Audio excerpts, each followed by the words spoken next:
എല്ലാവർക്കും ഒരു പുതിയ ഡെയിലി ന്യൂസ് അനാലിസിസിലേക്ക് സ്വാഗതം. ഇന്ന് 22 തീയതി മാർച്ചാണ്. ഇന്ന് നമുക്കറിയാം വേൾഡ് വാട്ടർ ഡേ ആണ്. വാട്ടർ ഫോർ പീസ് എന്നാണ് യുണൈറ്റഡ് നേഷൻസ് ഇത്തവണ കൊണ്ടുവന്നിരിക്കുന്ന തീമിന്റെ പേരെന്ന് പറയുന്നത്. അത് എന്തുകൊണ്ടായിരിക്കും അത് വന്നിരിക്കുന്നത്? ഇപ്പം ആഗോളതലത്തിൽ ഗ്ലോബൽ ഇൻസ്റ്റെബിലിറ്റീസ് ഉണ്ട്, പീസിന് വേണ്ടിയുള്ള ക്രേവിങ്സ് ഉണ്ട്. അപ്പൊ അതുകൊണ്ട് തന്നെ നമ്മൾ അതൊരു ഉചിതമായ പേരാണ്. അത് കൂടാതെ തന്നെ എന്താണ് ഫ്രഷ് വാട്ടർ റിസോഴ്സിന് വേണ്ടിയുള്ള ക്രേവിങ്സ് ഉണ്ട്. കാരണം ഫ്രഷ് വാട്ടർ റിസോഴ്സ് ഒക്കെ ലോസ് ആവുന്നുണ്ട്. അത് പല ത്രെഡ്സ് ഫേസ് ചെയ്യുന്നുണ്ട്. അത് നമ്മൾ കേട്ടിട്ടുണ്ട്. ഇനി ഒരു യുദ്ധം വരുന്നുണ്ടെങ്കിൽ അത് വെള്ളത്തിന് വേണ്ടിയായിരിക്കും എന്ന് ഒരു പഴമൊഴിയൊക്കെ നമ്മൾ കേട്ടിട്ടുള്ളതാണ്. അപ്പൊ അതൊക്കെ ആയിട്ട് ചേർത്താണ് ഗ്ലോബൽ ഇൻസ്റ്റെബിലിറ്റി പീസ് ഒക്കെ കണക്കാക്കി ഇത് നമുക്കൊരു പ്രഷ്യസ് ആയിട്ട് നമ്മൾ ഇതിനെ യൂട്ടിലൈസ് ചെയ്തില്ലെങ്കിൽ വരാൻ പോകുന്ന കോൺസിക്വൻസസ് ഒക്കെ വെച്ചിട്ടാണ് വാട്ടർ ഫോർ പീസ് എന്നൊരു ഒരു സ്ലോഗൻ അവർ അഡോപ്റ്റ് ചെയ്തിരിക്കുന്ന തീമായിട്ട്. നമുക്ക് പ്രധാനമായിട്ടും വേൾഡ് വാട്ടർ ഡേയുമായിട്ട് റിലേറ്റ് ചെയ്തിട്ടുള്ള കുറച്ച് ആർട്ടിക്കിൾസ് ഉണ്ട്. ഒന്നാമത്തെ ഒരു ആർട്ടിക്കിൾ നമുക്ക് നോക്കാം. Water and instrument to build world peace എന്നുള്ള ഒരു ആർട്ടിക്കിൾ. ഇത് GS3 എൻവയോൺമെന്റ് ഒക്കെ ആയിട്ട് റിലേറ്റ് ചെയ്ത് നമുക്ക് വായിക്കാൻ പറ്റുന്ന കാര്യമാണ്.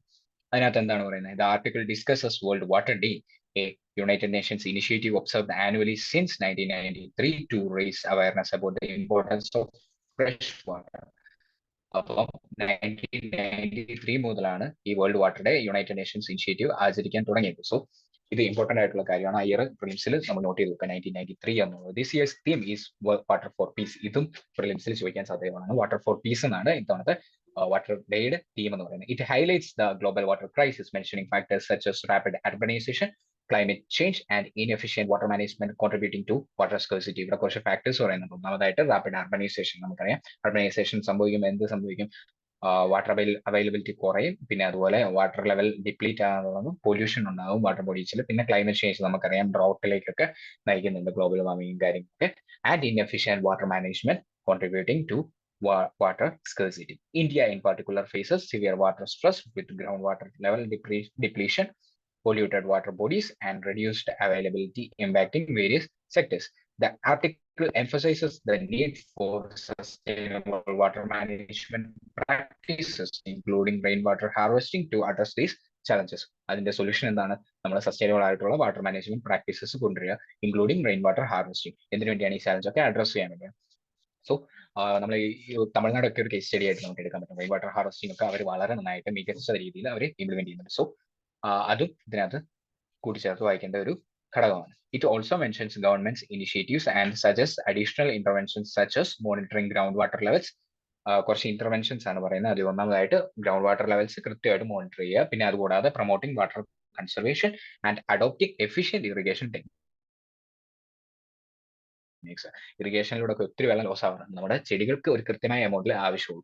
നമ്മൾ ഡ്രിപ്പ് ഇറിഗേഷൻ പോലുള്ള മോഡേൺ ടെക്നിക്സ് ഒക്കെ നമ്മൾ പഠിച്ചിട്ടുണ്ട്. അങ്ങനത്തെ കാര്യങ്ങളൊക്കെ നമുക്ക് ഇവിടെ എഫിഷ്യന്റ് ആയിട്ട് നമുക്ക് യൂസ് ചെയ്യാൻ പറ്റും. Implementing these solutions could enhance water security and contribute to a more peaceful world. ഇങ്ങനത്തെ സൊല്യൂഷൻ ഒക്കെ ഇംപ്ലിമെന്റ് ചെയ്യുകയാണെങ്കിൽ എന്ത് സംഭവിക്കും? ഇവിടെ വാട്ടർ സെക്യൂരിറ്റി നമുക്ക് ഇൻഷുർ ചെയ്യാൻ പറ്റും. അതുകൂടാതെ ഒരു പുതിയ പീസ്ഫുൾ ആയിട്ടുള്ള ഒരു വേൾഡിലേക്ക് അത് നയിക്കും. കാരണം വാട്ടർ നന്നായിട്ട് നമുക്ക് കൺസർവ് ചെയ്യാൻ പറ്റുവാണെങ്കിൽ അത് വലിയ കാര്യമാണ്. ബിക്കോസ് നമുക്കൊരു പിന്നീട് ഒരു യുദ്ധത്തിലേക്കും അല്ലെങ്കിൽ ഒരു ജലക്ഷാമത്തിലേക്കൊന്നും അത് നയിക്കില്ല. സോ അടുത്തൊരു ആർട്ടിക്കിൾ ഉണ്ട്, അതെന്താണെന്ന് നോക്കാം. ഇതുമായിട്ട് ചേർത്ത് വെച്ച് വായിക്കേണ്ടതാണ്. വേൾഡ് വാട്ടർ ഡേയുമായിട്ട് റിലേറ്റ് ചെയ്തിട്ടുള്ള ആർട്ടിക്കിൾ ആണ്.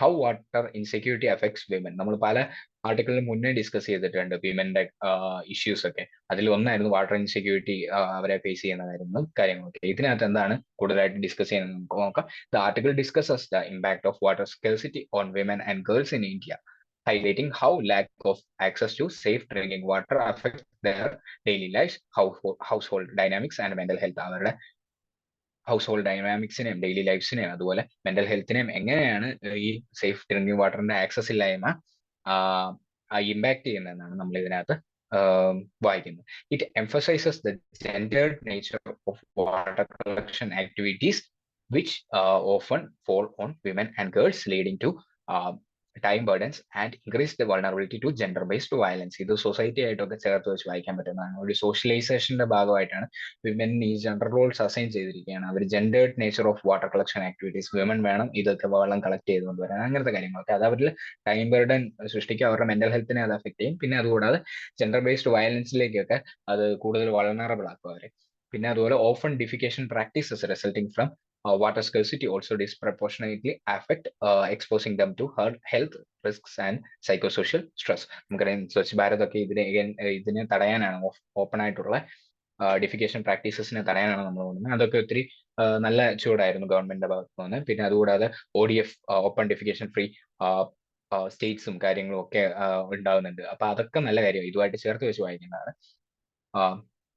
Jal Jeevan Mission and National Water Mission are identified as important policy shift. ഈ ജൽ ജീവൻ മിഷൻ അതുപോലെ നാഷണൽ വാട്ടർ മിഷൻ ഇതൊക്കെ ഇമ്പോർട്ടന്റ് ആയിട്ടുള്ള പോളിസി ഷിഫ്റ്റുകളാണ്. എന്തിനു വേണ്ടിയുള്ളതായിരുന്നു? To improve water management and access. The JJM Jal Jeevan Mission specifically focuses on providing household tap connections to reduce women's drudgery and empower them through community engagement. Women ഇങ്ങനെ വെള്ളം കോരിക്കൊണ്ട് വരുന്ന ആ time കുറയ്ക്കാൻ പറ്റും, അവരുടെ മെന്റൽ പ്രഷർ കുറയ്ക്കാൻ പറ്റും, stress കുറയ്ക്കാൻ പറ്റും, അവരുടെ ഹെൽത്തിനെ പോസിറ്റീവ്ലി ഇമ്പാക്ട് ചെയ്യുന്ന ഒരു പദ്ധതിയായിരുന്നു ജൽ ജീവൻ മിഷൻ എന്ന് പറഞ്ഞാൽ. അത് ഭാഗമായിട്ട് എന്ത് സംഭവിച്ചു? ഹൗസ് ഹോൾഡ് ടാപ്പ് കണക്ഷൻസ് കൊടുത്തു. അപ്പൊ അങ്ങനത്തെ കാര്യങ്ങൾ അതിന് നമ്മൾ daily newsnether. The article presents findings from a study conducted in rural Tamil Nadu, showing that improved access to safe drinking water under the JJM Jal Jeevan Mission led to time gains for women and correlated with the better mental health outcomes. അപ്പം ഇതും അതുമായിട്ട് ചേർത്ത് വെച്ച് വായിക്കാൻ പറ്റുന്ന ഒരു case study ആയിട്ട് നമുക്ക് പ്രസന്റ് ചെയ്യാൻ പോകുന്നത് തമിഴ്നാട്ടിൽ എങ്ങനെയാണ് improved access to safe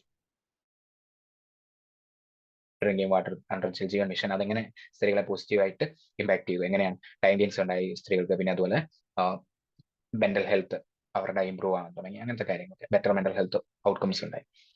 It underscores the importance of mainstream gender considerations in water access policies and in measuring progress against gender goals to ensure improved socio-economic outcomes for women.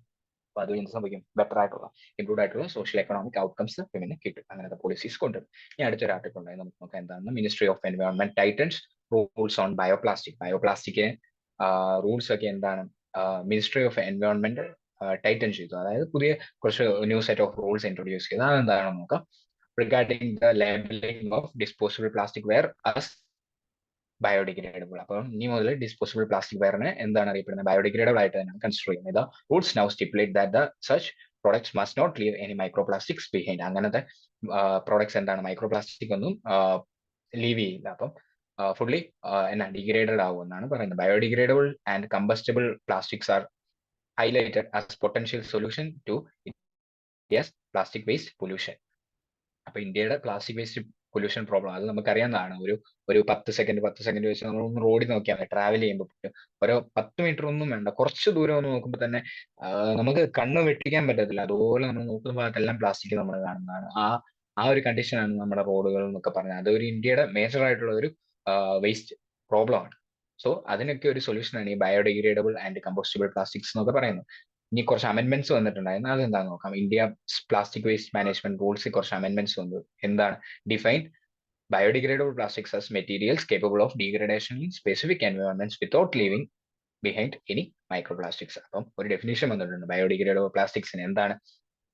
Our materials ആണ് capable of degradation, അവർ degrade ആവും in specific environments without leaving behind any microplastic. However, the rules does not specify the exact test to determine the absence of microplastics causing uncertainty among manufacturers. അവിടെ കുറച്ചൊരു എന്താണ് ഒരു ക്ലാരിറ്റിയുടെ കുറവുണ്ട് അതിനകത്ത് വന്നേക്കുന്നത്. എന്താണ് അവർ കൃത്യമായിട്ട് ടെസ്റ്റ് ഒന്നും പ്രിസ്ക്രൈബ് ചെയ്യുന്നില്ല. എങ്ങനെയാണ് ആബ്സെൻസ് ഓഫ് മൈക്രോപ്ലാസ്റ്റിക് ഡിറ്റർമൈൻ ചെയ്യേണ്ടത്? അതൊക്കെ മാനുഫാക്ചേഴ്സിനിടയിൽ കൺഫ്യൂഷൻസ് ഒക്കെ ഉണ്ടാക്കിയിട്ടുണ്ട്. ഇനി അടുത്തതായിട്ട് നോക്കാം. Microplastics R identified as A significant source of pollution in reverse and oceans. അത് നമുക്കറിയാവുന്ന കാര്യമാണ്. മൈക്രോപ്ലാസ്റ്റിക്കിനെ പറ്റി നമ്മൾ എൻവയോൺമെന്റിലൊക്കെ പഠിക്കണം. മൈക്രോപ്ലാസ്റ്റിക് എന്താണ്? സിഗ്നിഫിക്കന്റ് സോഴ്സ് ആണ് പൊല്യൂഷന്. Some firms face challenges in obtaining certification for their products as biodegradable due to stringent criteria set by Central Pollution Control Board, which requires a plastic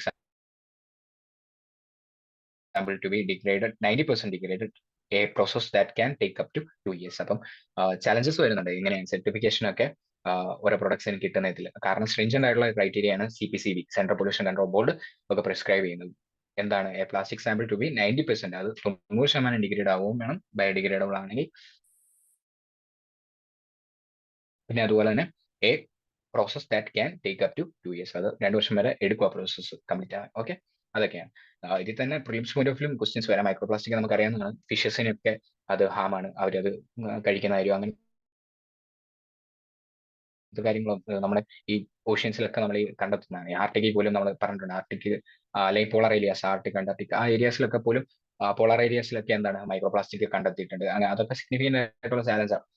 പിന്നെ അങ്ങനത്തെ കാര്യങ്ങളൊക്കെയാണ് ഇതിനകത്ത് മെയിൻ ആയിട്ട് ഡിസ്കസ് ചെയ്തത്. പിന്നെ CPCB നമ്മൾ സ്പെഷ്യൽ ആയിട്ട് പഠിക്കുന്ന പ്രീവിയസ് ക്വസ്റ്റ്യൻ ഒക്കെ ഉണ്ടായിരുന്നു. എങ്ങനെയാണ് CPCB ഫോം ചെയ്തതെന്നൊക്കെ.